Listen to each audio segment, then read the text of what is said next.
Hello everybody, Suffolk Hobbit, and finally here is a showcase of my Orlock game for Necromunda.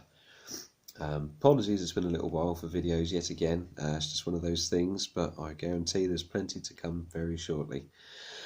And I thought I'd kick off with something a bit different in terms of my usual showcases. So yeah, here is the Orlock boys in all their glory. Just going from left to right, let you guys have a little look at them all. Hopefully the focus goes along nicely. So here they all are, looking pretty awesome, as these models are just so cool. There they are. I hope you guys like them. I hope you like what I've done with them. Absolutely loved them. I really enjoyed painting them. I've had these guys for ages. I think I bought these early this year, but I've just one thing after the other. So it's nice to finally get them painted up.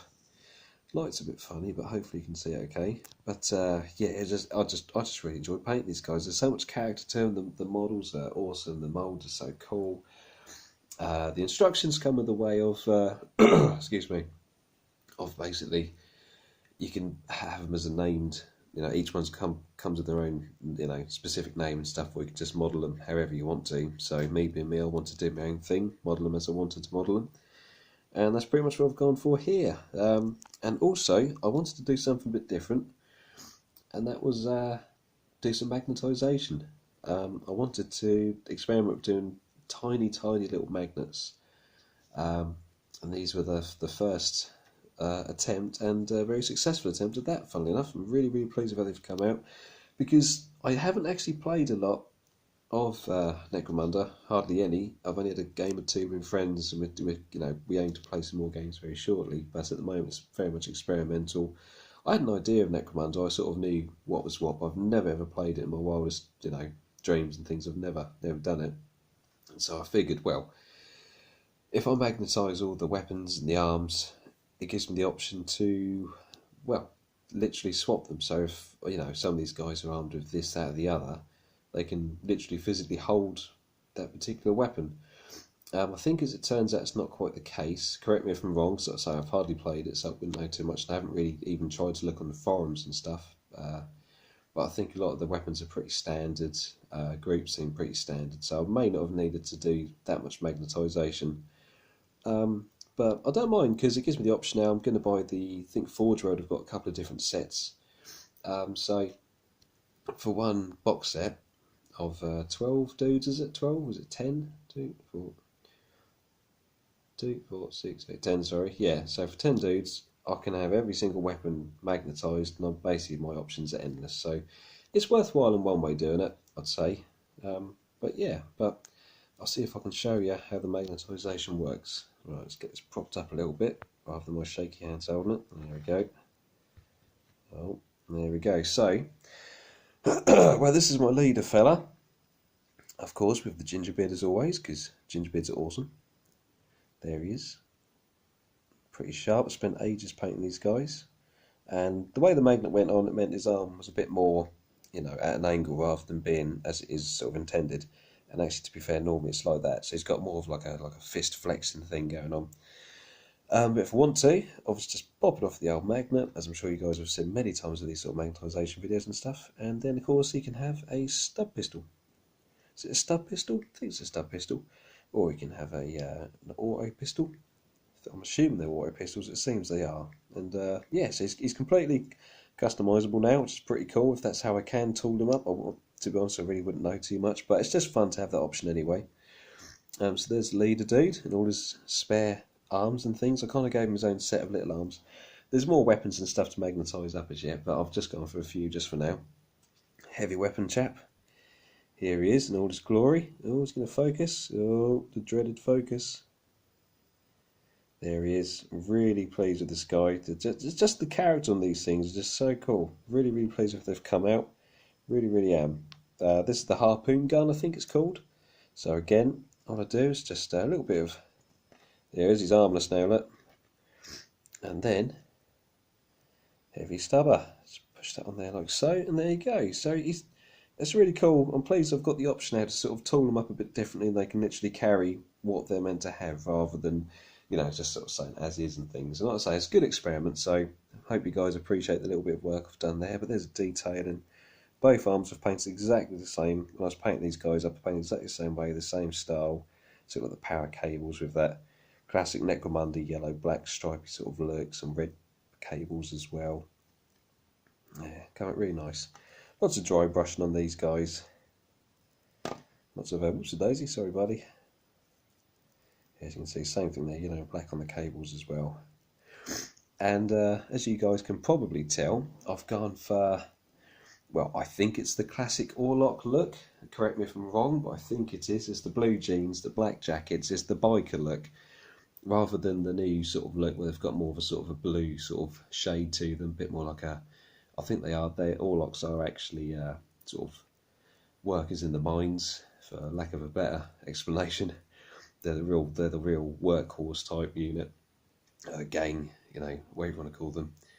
So they've got that. They have a bit more of that look to them now. They're sort of more dull colours. They're not like bright, brilliant white t-shirts and stuff, sort of thing. They're not quite so bikery. But I wanted that look. I wanted that biker look. So that's what I've gone for. I think the colours suit the models quite nicely. But I've seen some awesome designs out there, paint schemes out there on Google Images and things. But I'm personally pleased with what I've got here. My plan is actually to rebuy all the original models as well, depends on eBay prices and costs and time and stuff. Just so I've got a nice little mixture of both types, really, sort of thing. Whoops, my phone's going crazy there. What's going on there? Yeah, just so I've got a mixture of the old models and the new models, because I like the old models as well. They're cool, so that is a plan in the future. But yeah, colour-wise, it's very simple. You got very standard. For those of you that have seen my videos before, I kind of have a set pattern with my colours, my paints, how I work with things. So with the reds, let's go for some different colours here. Like this, I just love these guys. They're just so good. They really are so good. Like, you know, these. Where's another one? I like this guy. This guy's got quite a good little pose as well. Oh, get him in the camera. There we go. Do a bit of focus scan on there, chaps. There we go. Got him. I love them. They've just got such character in these faces. Like this dude in particular, I really like this guy. But yeah, sorry, going off subject. So colours-wise, it was obviously black, white, red and blue. So the reds, it starts off with Mephiston red, 50-50 mix after that of Mephiston red with Evil Sun Scarlet, and a final highlight of just Evil Sun Scarlet. You've got Cantor blue, which I painted on as is straight away for the jeans. I call it jeans, you know, fatigue, you know, combats, whatever. I painted them thinking they're jeans. It's Cantor blue, 50-50 mixed Cantor blue with Sailmite white, a little bit less, sorry, and then a 50-50 mix of Cantor blue with Sailmite white to get the final blue highlight as such. You've got that real nice, vibrant sort of highlight sort of thing. It's almost a bit sort of cartoony-esque, I suppose, kind of how my painting is. I think I mentioned before, it's kind of what I go for. My colours really sort of pop quite rightly. The yellow highlights, the hazard stripes, the like the armour platey bits, I suppose, whatever you want to call them, things. That was simply Flash gets yellow. So nice little stripes. A little bit of time to get them done. Took a few, you know, couple of hours there of patience with a exceedingly fine brush to get them neatly done. So that's them there. White is white. That was literally Mechanicus grey mixed with 50-50 with Ceramite white again, and then a few watered down washes of layers, I should say, of Ceramite white, just to bring out the actual whites itself. You can probably see it a bit better with this chap here. He's got sort of sleeves out a bit more on this one. There we go.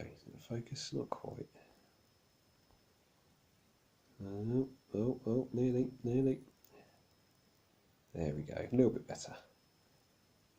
Yeah, and that's how the whites work on there. So you got a nice little shade there.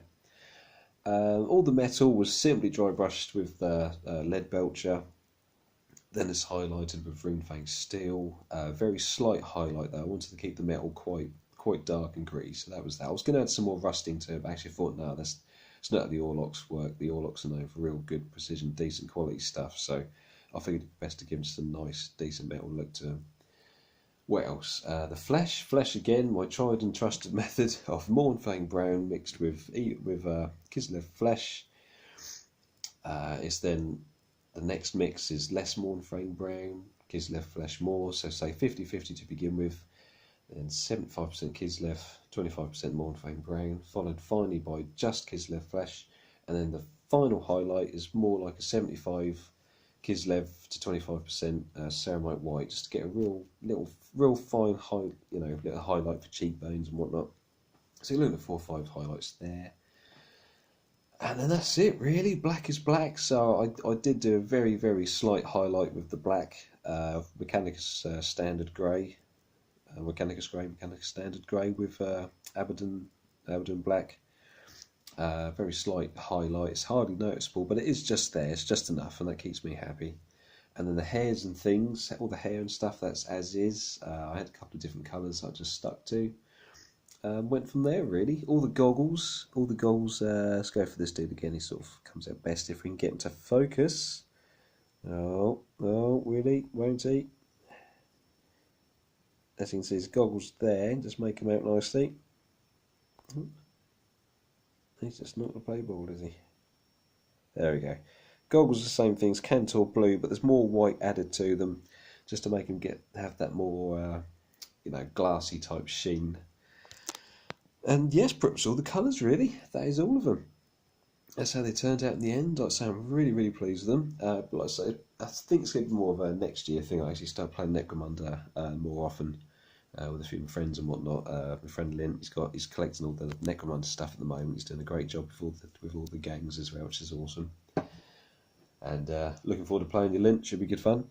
And yeah, it should be good fun coming up for next year. What we're going to do. I also got the little set of Necromunda dice. They're really, really cool. Silver again as well. Look, awesome, industrial, like it. And yeah, so next up for me personally, for these guys, it's going to be what we're going to go for, the Forge World weapon sets. I'll probably buy both sets. I think there's 2 sets. There could be 3, but I think there's just 2 for each game. I think. Correct me if I'm wrong. So I will be buying them. I will be magnetising them all up as well, sticking the magnets on, getting them all, linked up with these bad boys. So they'll be fully, completely customisable. Be able to give them anything I want, and hopefully I won't need to buy any more models. Seems it's not the case. It seems like you start quite small gains and work your way up. So it seems like it's going to be pretty doable. But yeah, I may have over-magnetised these guys. Maybe I didn't need to hardly magnetise any of them. But it's more sort of practice as well for things I have coming in the future with other projects, other models, and also simply for the practice of doing it on such tiny, small-scale figures. I ordered some 2x1mm magnets and 3x1mm magnets. So they're real, tiny magnets. It could even be 0.5 thickness, actually. I can't quite remember now, but it's really, really small and incredibly powerful, which is awesome.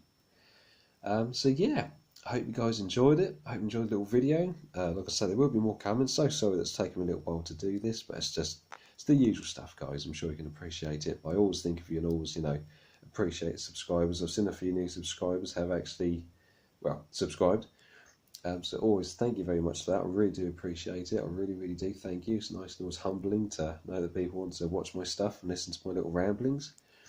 And yeah, on that note, enjoy, guys. Take care. Thank you. I hope you like these models as much as I do, because I really, really do. They're just so characterful. Look at them. Look at them. Isn't they good? It's just so cool. I don't mean that like, oh, look at my painting, isn't it good? I just mean literally, and just the poses, the models. They're really cool models. Really like them. Nice one. Anyway, take it easy, guys. Thanks for watching. See you soon. And as always, rock and roll.